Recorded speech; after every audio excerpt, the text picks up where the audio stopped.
हे बघा, मुख्य म्हणजे काय माहिती काय, रेल्वे प्रशासनाचा कारभार सर्व भोंगळ कारभार आहे.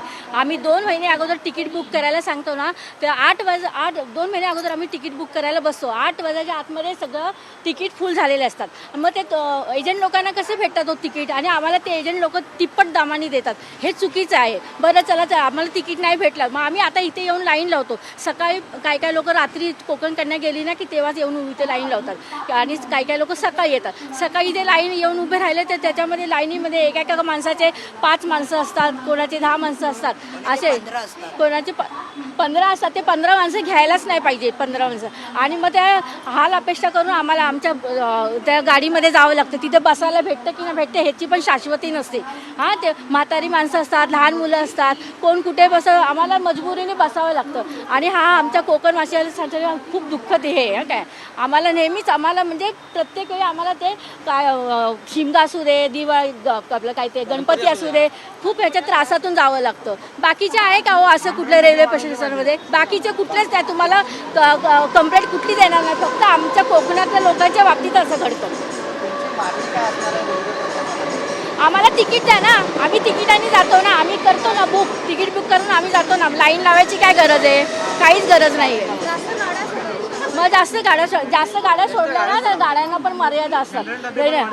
जनरल गाड्यांना पण मर्यादा असतात. त्या गाड्यांना काय करतात माहिती, काय गाड्या आहेत ज्यादा. माझ्याकडे हीच मागणी आहे की कोकण प्रवासी आहे ना, खूप त्यांना त्रास आहे.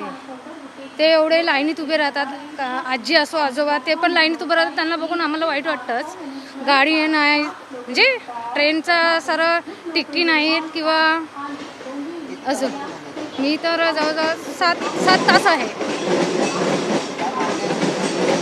काही कोकण लोकांना एक्स्ट्रा गाड्या सोडा, किंवा ते तिकीट एजंटच्या थ्रू जे तिकीट भेटतात ना, किंवा ट्रेन, आता काय सांगतो, एक मिनिट. माझी हीच मागणी आहे, आम्हाला एक्स्ट्रा गाडी सोडा, आम्हाला तिकीट भेटून द्या.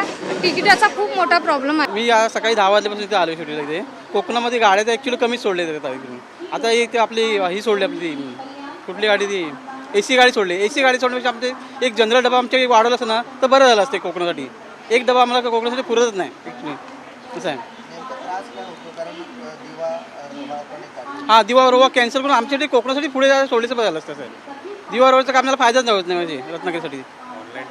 ऑनलाईन तिकीट भेटतच नाही ॲक्च्युली, असं आहे. तात्काळच्या जर भेटतच नाही आम्हाला, कुठे लगेच फुल होतात, असं आहे. जनरल येत नाही. मी दुपारी 12:30 वाजता आलो आहे. मुळात प्रॉब्लेम हा आहे की ऑनलाईन तिकीट बुकिंग होत नाही. तुम्ही कधी जाल तर तुम्हाला रिग्रेटच येणार. कुठलीही ट्रेन असून ते तुम्हाला बुकिंग मिळत नाही. दुसरं म्हणजे स्पेशल गाड्या सोडतात ना, ते स्पेशल गाड्यांचं कुठलीही इन्फॉर्मेशन सामान्य जनतेपर्यंत पोहोचत नाही. त्याच्यामुळे पण त्या स्पेशल गाड्यांचा पण काय उपयोग नाही आहे. आणि तिसरी म्हणजे जे गाड्या जे आहेत ते खूप लिमिटेड आहेत.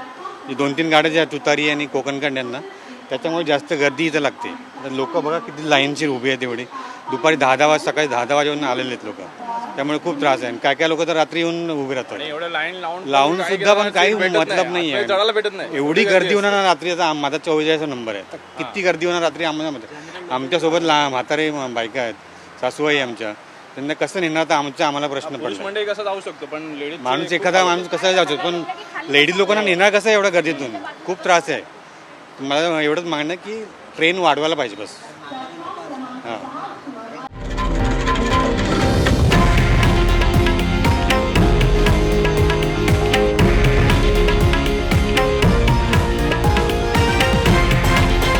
हे आहे देशातील नंबर 1 न्यूज नेटवर्क आणि आपण पाहत आहात TV9 मराठी, एकमेव.